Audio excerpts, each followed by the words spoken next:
Assalamualaikum warahmatullahi wabarakatuh, teman-teman semuanya. Waalaikumsalam warahmatullahi wabarakatuh. Oke, salam sehat untuk kita semua. Semoga pertemuan ini menjadi berkah untuk kita semua dan mendapatkan pelajaran baru serta ilmu yang baru yang bisa kalian terapkan di kehidupan kalian.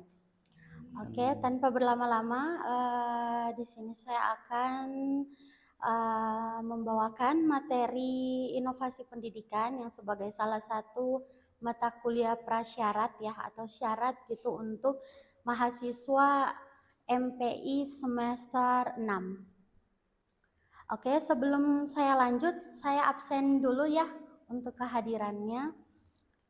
Anissa Trianuar. Oke. Anti Dewi Astuti, Kamaludin, Anggi, Fauzan, Ipin, Rindi, Ahmad Sufyan, Hadir. Dimas. Oke, semuanya hadir ya, terima kasih. Kita langsung lanjut saja ke mata kuliah inovasi pendidikan. Nah, untuk pendahuluannya saya akan memberitahukan bahwa apa sih mata kuliah ini dan urgensinya apa. Jadi di dalam dunia pendidikan, perkembangan pendidikan pada era globalisasi, digitalisasi, dan disrupsi teknologi menuntut adanya perubahan paradigma dalam pengelolaan dan praktik pendidikan. Nah, pendidikan tidak lagi dapat dipahami sebagai sistem yang statis, melainkan sebagai entitas dinamis yang harus dan mampu beradaptasi terhadap perubahan sosial, budaya, ekonomi, dan teknologi yang berlangsung sangat cepat.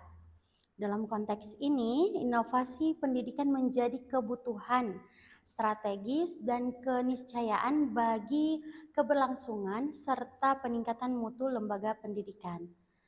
Nah, urgensinya inovasi pendidikan ini berperan penting dalam menjawab berbagai persoalan kontemporer seperti rendahnya kualitas pembelajaran, ketimpangan akses pendidikan, tuntutan kompetensi abad ke-21, serta kebutuhan akan tata kelola pendidikan yang efektif, efisien, dan berdaya saing. Selain itu, transformasi kebijakan pendidikan, perkembangan teknologi digital, serta perubahan karakteristik peserta didik menuntut adanya pendekatan baru dalam perencanaan, pelaksanaan, dan evaluasi pendidikan. Nah, pasti kalian bertanya-tanya tujuan dari inovasi pendidikan ini apa? Nah, jadi mata kuliah inovasi pendidikan ini bertujuan untuk membekali mahasiswa dengan pemahaman konseptual, teoritis, dan praktik mengenai inovasi dalam bidang pendidikan. Melalui mata kuliah ini, mahasiswa diharapkan mampu memahami konsep dasar, prinsip dan teori inovasi pendidikan, serta faktor-faktor yang mempengaruhi terjadinya perubahan dan pembaruan dalam sistem pendidikan. Selain itu, mata kuliah ini bertujuan mengembangkan kemampuan mahasiswa dalam menganalisis kebutuhan inovasi pendidikan pada berbagai konteks kelembagaan, baik pada aspek kurikulum, pembelajaran maupun manajemen organisasi pendidikan. Mahasiswa juga diarahkan untuk mampu merancang dan menerapkan gagasan inovatif yang relevan, aplikatif, dan berkelanjutan sesuai dengan tantangan serta kebutuhan perkembangan peserta didik. Serta kebutuhan perkembangan pendidikan. Nah, secara khusus dalam konteks manajemen pendidikan Islam, mata kuliah ini bertujuan menumbuhkan kesadaran dan kompetensi mahasiswa untuk mengintegrasikan nilai-nilai Islam dengan pendekatan yang inovatif, sehingga inovasi yang dikembangkan tidak hanya efektif secara manajerial, tetapi juga selaras dengan visi, misi, dan karakter pendidikan Islam. Itu adalah tujuan dari mata kuliah pendidikan inovasi pendidikan ini. Nah, jadi dengan mata kuliah inovasi pendidikan, mahasiswa itu diharapkan memiliki landasan pemikiran yang kuat, sikap terbuka terhadap perubahan, serta keterampilan awal dalam mengelola dan mengembangkan inovasi pendidikan secara sistematis dan bertanggung jawab. Mata kuliah ini menjadi fondasi penting untuk memahami mata kuliah lanjutan yang berkaitan dengan pengembangan kurikulum, kepemimpinan pendidikan, manajemen perubahan, dan kebijakan pendidikan. Kemudian inovasi pendidikan diharapkan mampu membentuk mahasiswa sebagai insan akademik dan praktisi pendidikan yang kritis, kreatif, adaptif, serta berorientasi pada peningkatan mutu dan relevansi pendidikan dalam menghadapi tantangan masa kini dan masa depan. Oke, ini berikut ini adalah kontrak perkuliahan kita yang sudah pernah dijelaskan di awal pertemuan dan sebagai penutup. Nah, kemudian karena kita ada di pertemuan terakhir yang sudah sesuai kontrak kemarin bahwa kita akan menampilkan hasil riset dari teman-teman sebagai landasan utama dalam inovasi pendidikan ini, maka saya akan persilakan untuk pemateri terakhir yang akan menyampaikan hasil risetnya. Oke, kepada saudara Ahmad Sopyan, saya persilahkan.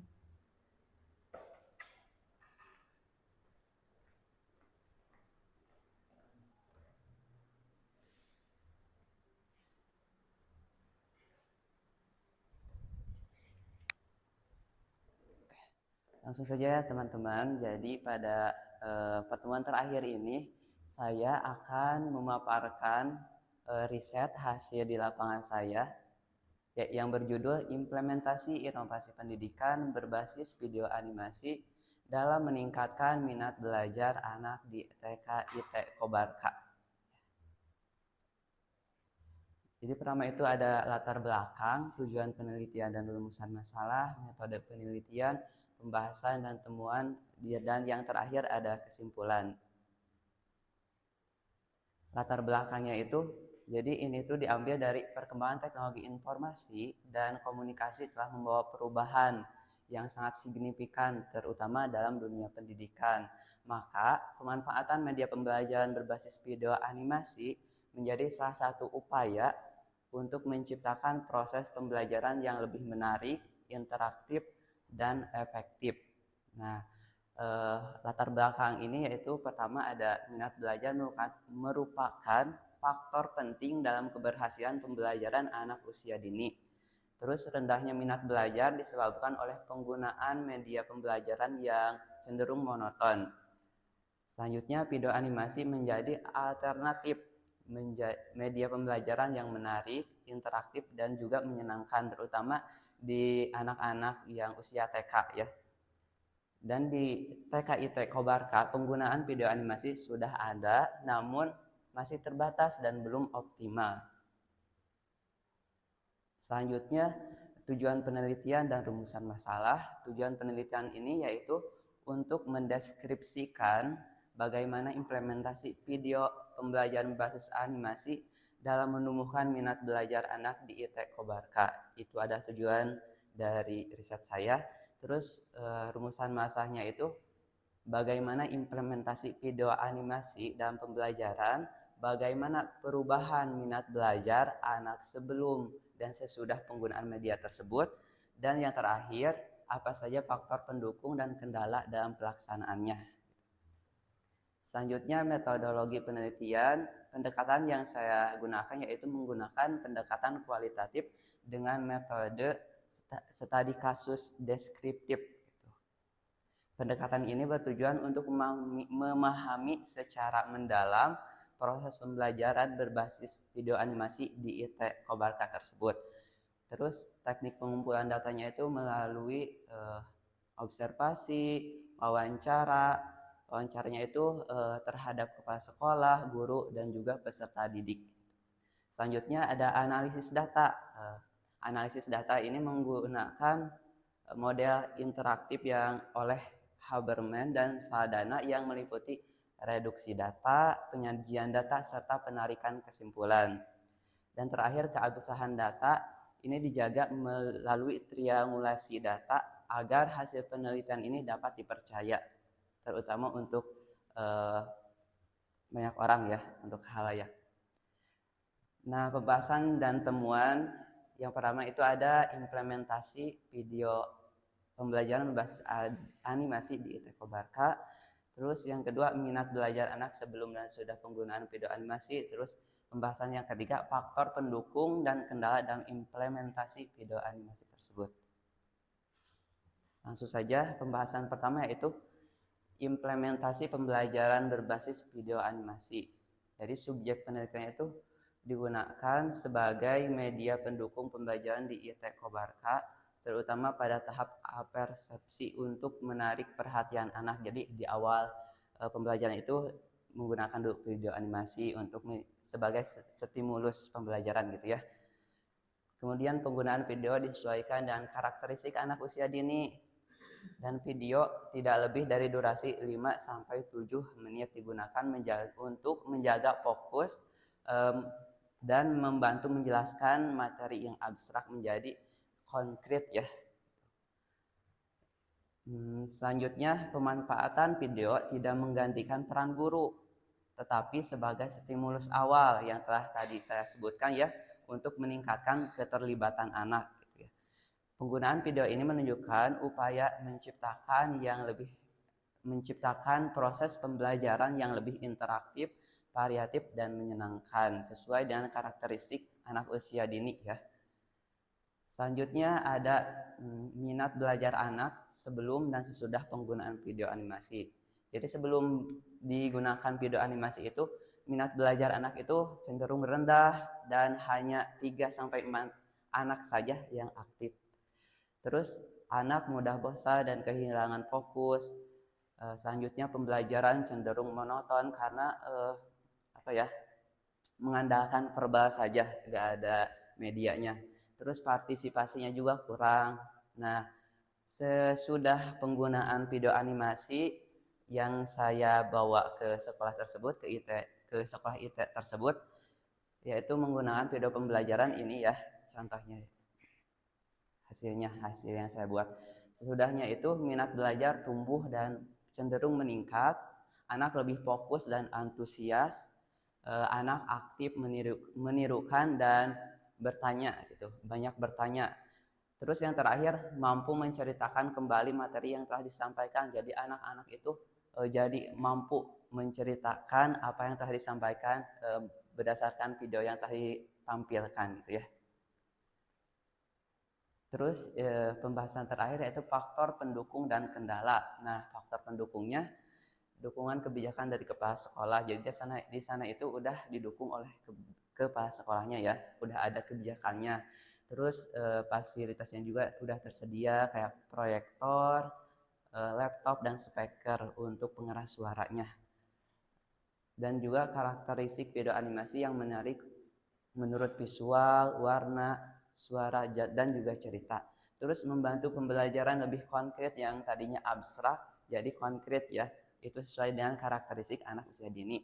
Terus meningkatkan imajinasi, daya ingat, dan perkembangan bahasa anak. Kendala implementasinya itu gangguan teknis, kadang listrik ya, internetnya buruk gitu kan. Keterbatasan perangkat pembelajaran, waktu persiapan medianya cukup lama ya.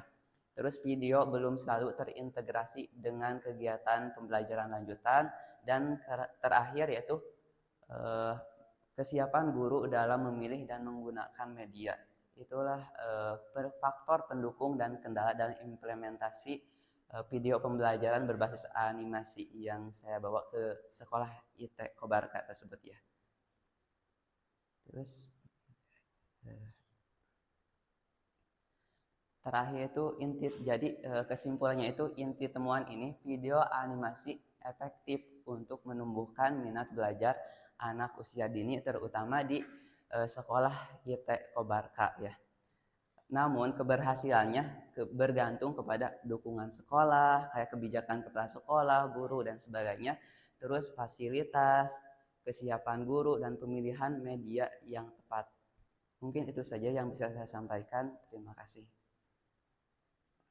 Wassalamualaikum warahmatullahi wabarakatuh.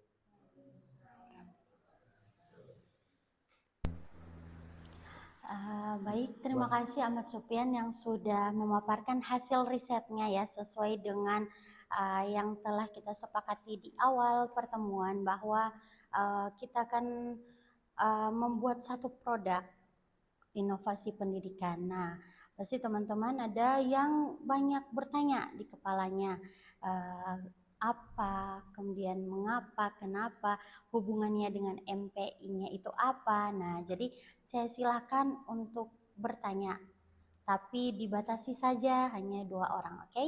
Disilahkan.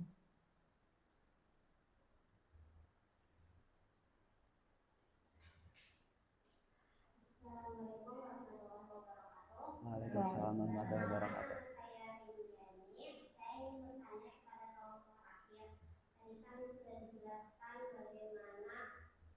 Pengaruh video animasi ke pembelajaran anak saya. Nah, pertanyaan saya itu bagaimana cara mengatasi anak yang sudah kecanduan dengan gadget. Jadi mereka tuh udah lebih fokus ke gadget dan video-video daripada pembelajaran lain. Itu cara mengatasi bagaimana? Oke, iya ditampung. Selanjutnya.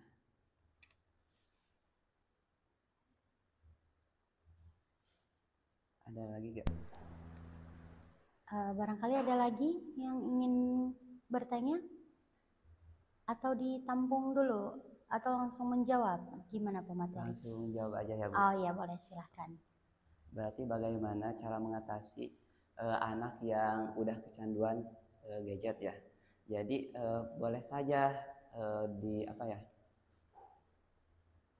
diberikan jangan terlalu lama, boleh diberikan gadget tapi jangan terlalu lama, ya dibatasi gitu ya.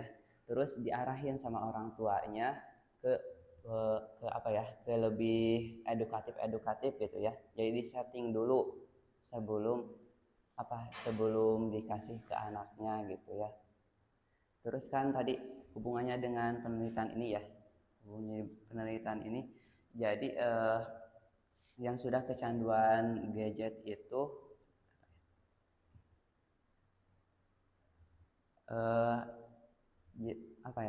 hubungkan dengan pembelajaran kayak video yang bermanfaat untuk anak tersebut gitu ya, terutama kayak pembelajaran kan anak usia dini itu mengingat ya, berarti kayak mengenal dunia binatang dan sebagainya yang lebih menarik, tapi tetap dibatasi, jangan terlalu lama, sekitar 5-7 menit gitu. Mungkin itu yang bisa saya jawab. Oke, terima kasih kepada pemateri. Nanti kita langsung bahas saja secara itu ya, bersama-sama gitu untuk pembahasannya. Jadi gimana sih kaitannya dengan manajemen pendidikan Islam? Nah, karena sudah dikatakan di awal ya bahwa inovasi pendidikan ini kan akan membawa sebuah perubahan karena dari kualitas pendidikan yang menurun, karena minat belajar anak itu kurang, maka dihadirkan yang tadi kita sudah rumuskan bersama, video animasi dalam meningkatkan minat belajar. Nah, terus letak KMPI-nya di mana? Dalam pengelolaannya. Bagaimana mahasiswa kita membawa sesuatu yang baru yang diterapkan di sekolah. Nah, kemudian bagaimana respon sekolah? Dan tadi sudah ada hasil penelitiannya bahwa setelah adanya implementasi inovasi pendidikan berbasis video animasi dalam meningkatkan minat belajar anak di TK IT Kobarka, bahwa ternyata anak-anak itu cenderung untuk melihat video animasi saja daripada harus menggunakan metode ceramah terus-terusan yang membuat anak itu gagal fokus, kemudian lebih memilih untuk bermain saja. Nah, dengan adanya video pembelajaran ini membuat atau menarik fokus anak itu ke pembelajaran. Nah, artinya di situ mutu pendidikan akan naik, akan bertingkat gitu. Karena dengan fokus anak, dengan pembelajaran yang berbasis video. Nah, begitu teman-teman. Selain tadi ada pertanyaan lagi atau sudah dicukupkan saja? Oke, kalau sudah dicukupkan saja, artinya perkuliahan kita juga akan ditutup. Hanya saja saya ingin pertegas kembali bahwa ini ya, anak akan lebih fokus dan antusias ketika seorang guru membawa inovasi yang baru, ide baru, gagasan baru, model pembelajaran baru di dalam sekolahnya. Nah, begitupun ini akan berpengaruh kepada mutu pendidikan, karena ketika kualitas pengajaran bagus, maka rating atau tingkat pemahaman siswa ini naik untuk membantu mutu pendidikan. Nah, selain itu juga peran manajerial ini sangat-sangat dibutuhkan, karena dengan dukungan sarana dan prasarana pun itu membantu guru untuk lebih ini ya, aktif menggunakan prasarana yang ada dan juga sarana-sarana yang ada. Oke, saya kira itu saja yang dicukupkan untuk hari ini. Terima kasih atas partisipasi teman-teman semua, juga peneliti kita ya, atau kelompok terakhir yang sudah mempresentasikan hasil penelitian atau hasil risetnya yang ada di sekolah. Oke, dari saya itu saja. Lebih dan kurangnya mohon maaf. Billahi taufiq wal hidayah. Wassalamualaikum warahmatullahi wabarakatuh. Waalaikumsalam warahmatullahi wabarakatuh.